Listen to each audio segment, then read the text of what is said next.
teman-teman semua, kembali lagi di 4FM bersama saya Zevanya dan teman saya Salwa. Hai semuanya, sehat-sehat kan ya? Semoga puasanya lancar. Nah, hari ini kita bakal ngapain sih? Hayo tebak. Tahu dong, hari ini kita bakal ngebahas tentang Hari Kartini dan perayaannya di sekolah. Bersama siapa? Bersama narasumber-narasumber kita yang hebat. Mantap, betul banget nih guys. Hari ini kita bakal wawancara sama narasumber-narasumber hebat di SMA Negeri 4 Jakarta. Nah, salah satunya merupakan kaum laki-laki di mana merupakan kepala sekolah SMA Negeri 4 Jakarta. Beliau akan menjelaskan pandangannya mengenai Hari Kartini dan peranannya. Betul banget. Oke, kita langsung simak ya videonya. Let's go.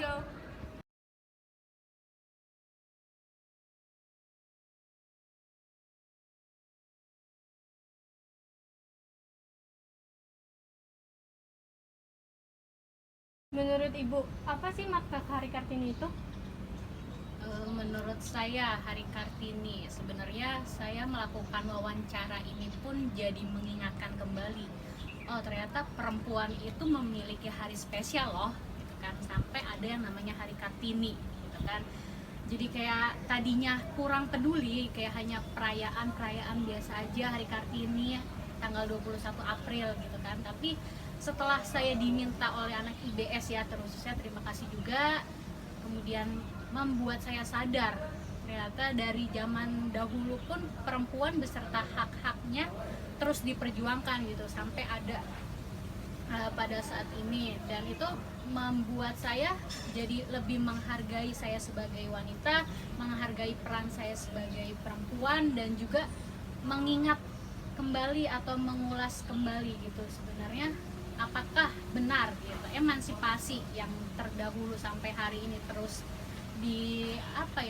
diusulkan atau terus diperingati gitu, itu udah mendapatkan tempat di masing-masing perempuan Indonesia atau belum. Kemudian apakah benar perempuan memang sudah diperlakukan secara layak gitu sih. Jadi menurut saya Hari Kartini bagi saya melihat perjuangan Ibu Era Kartini khususnya, kemudian melihat impact-nya juga untuk hari ini itu seperti apa. Menurut Edu sendiri, apa sih makna Hari Kartini itu? Makna Hari Kartini buat Edu itu dimana kita semua memperingati hari di mana peran wanita sangat berperan besar terhadap kemajuan bangsa Indonesia di masa yang akan datang. Bagaimana pandangan Bapak tentang kesetaraan gender di Indonesia, khususnya di SMA N 4 Jakarta? Kesetaraan gender menurut saya itu merupakan kesempatan yang sama bagi laki-laki dan perempuan untuk berpartisipasi di segala bidang. Di Indonesia banyak perempuan yang sudah menguasai bidang-bidang yang dulunya dikuasai oleh para laki-laki. Untuk di SMA Negeri 4 Jakarta tidak ada perbedaan sama sekali antara laki-laki dan perempuan. Mereka semua mempunyai hak yang sama untuk belajar, untuk berorganisasi. Di OSIS pernah dijabat oleh seorang perempuan sebagai ketua OSIS. Di ekstrakurikuler futsal ada yang pesertanya semuanya perempuan. Bagaimana pandangan Ibu sendiri mengenai kesetaraan gender di Indonesia atau mungkin khususnya di SMA Negeri 4? Kalau untuk kesetaraan gender itu kalau kita kategorisasikan perempuan dan laki-laki ya, dari masing-masing perempuan dan laki-laki itu memiliki hak serta kewajiban. Kewajibannya tentu kewajiban secara mutlak sebagai laki-laki yang memang dia sudah mengemban untuk memimpin sebagai pemimpin, dan perempuan yang memang sudah untuk dipimpin oleh laki-laki, itu kan kewajiban dasarnya ya. Kemudian kalau dilihat dari kesetaraan gendernya, baik itu dari segi pendidikan, baik itu dari segi pekerjaan, dan baik itu dari segi sosial lainnya, itu sebenarnya udah bagus sampai saat ini. Masing-masing perempuan memiliki hak yang sama dengan laki-laki untuk bisa berpendidikan setinggi-tingginya, kemudian bisa untuk mendapatkan pekerjaan tanpa di underestimate, lo tuh perempuan lemah gitu kan, nggak bisa yang namanya melakukan pekerjaan yang menggunakan alat misalkan, ataupun melakukan pekerjaan di lapangan, atau mungkin bagian-bagian proyek-proyek kayak gitu kan, ada juga perempuan yang masih masuk di wilayah sana. Itu menurut saya sudah bagus gitu. Jadi tidak ada lagi yang namanya kesetaraan gender bagi laki-laki dan juga perempuan.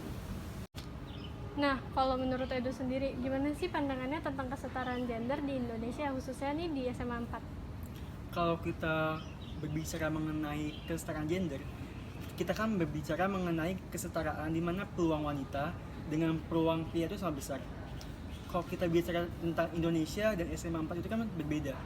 Kalau di Indonesia itu masih ada batasan di mana perempuan tidak bisa mendapatkan apa yang laki-laki juga bisa kerjakan.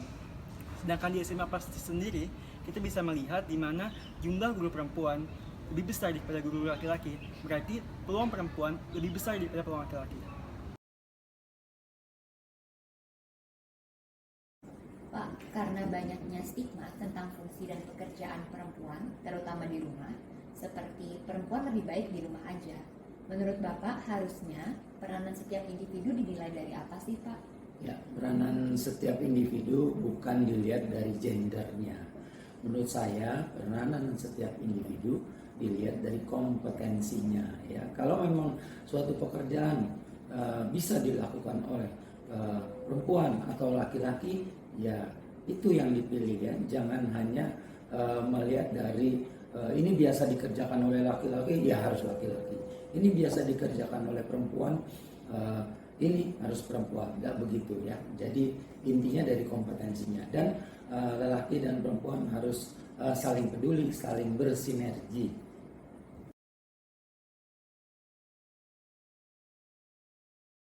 Lalu kan banyak orang yang kebalik, Pak, menganggap bahwa yang dimaksud kesetaraan gender itu membuat laki-laki menjalankan peran perempuan dan sebaliknya. Terus gimana biar kesetaraan tetap pada koridor gendernya masing-masing? Ya, menurut saya kesetaraan gender bukan yang laki-laki mengerjakan pekerjaan perempuan atau sebaliknya, tetapi di sini menurut saya lebih kepada kepeduliannya. Saya sebagai laki-laki harus peduli terhadap gender yang lain, begitu juga kebalikannya ya. Sebagai laki-laki, apa yang mampu saya kerjakan ya dikerjakan yang saya mampu aja ya. Begitu juga untuk sebagai wanita ya. Ada hal-hal yang bisa dikerjakan laki-laki tapi tidak bisa dikerjakan oleh wanita. Begitu juga sebaliknya. Misalnya laki-laki nggak bakalan bisa hamil, bisa menstruasi, bisa melahirkan, menyusui, punya rahim dan sebagainya. Itu udah takdir, udah kodratnya punya perempuan. Begitu juga untuk perempuan ya. Nah, perempuan nggak bisa, dia nggak mau bergaul sama laki-laki, maunya mau perempuan, nggak bakalan punya anak karena yang bisa membuahi adalah seorang laki-laki.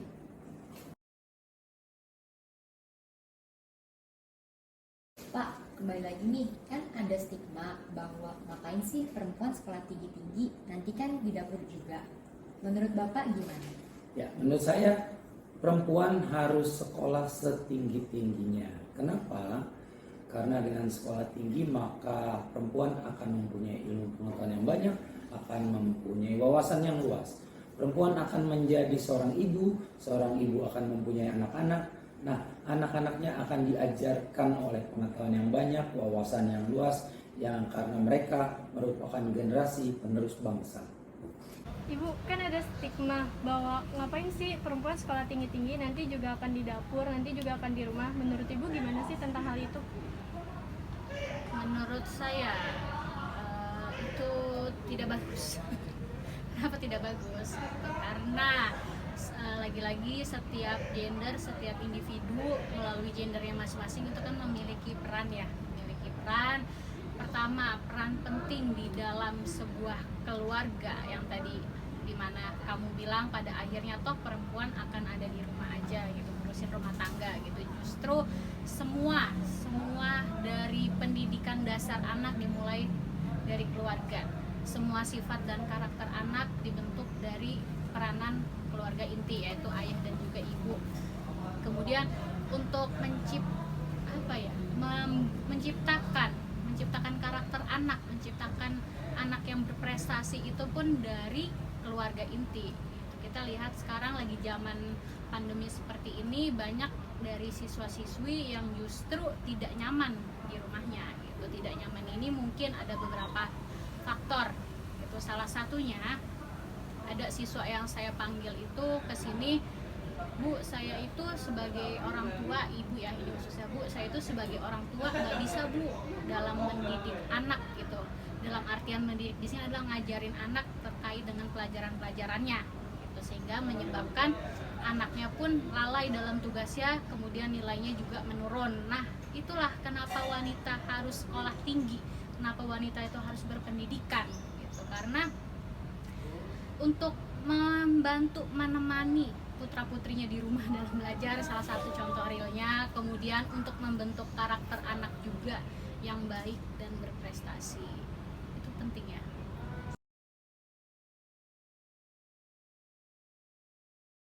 Menurut Kak Naura, apa sih yang berbeda dari perayaan Hari Kartini tahun ini di SMA Negeri 4 Jakarta?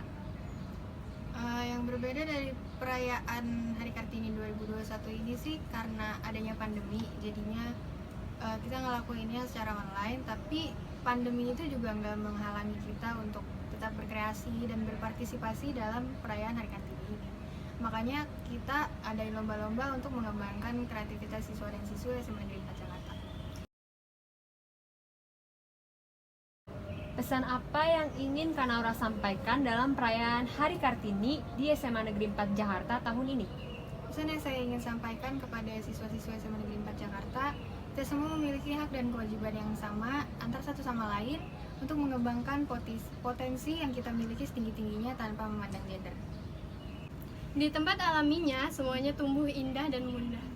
Kamboja tumbuh muda dan indah di tanah kering. Teratai dan lotus tumbuh indah dan muda di kolam basah. Demikian juga dengan wanita, ia akan tumbuh muda dan indah jika kembali ke sifat alaminya yang lembut dan halus. Sebagaimana suara biola, ia jadi indah karena lembut dan halus. Selamat Hari Kartini untuk semua sahabat wanita.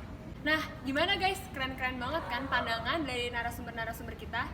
Nah, sekarang aku mau nanya nih, menurut Salwa sendiri yang sudah dinobatkan menjadi Miss Kartini SMA Negeri 4 Jakarta, apa sih pengaruh Kartini bagi kita semua? Nah, kalau menurut aku perayaan Hari Kartini itu kan kita kita rayakan setiap tahun ya di bulan April tanggal 21.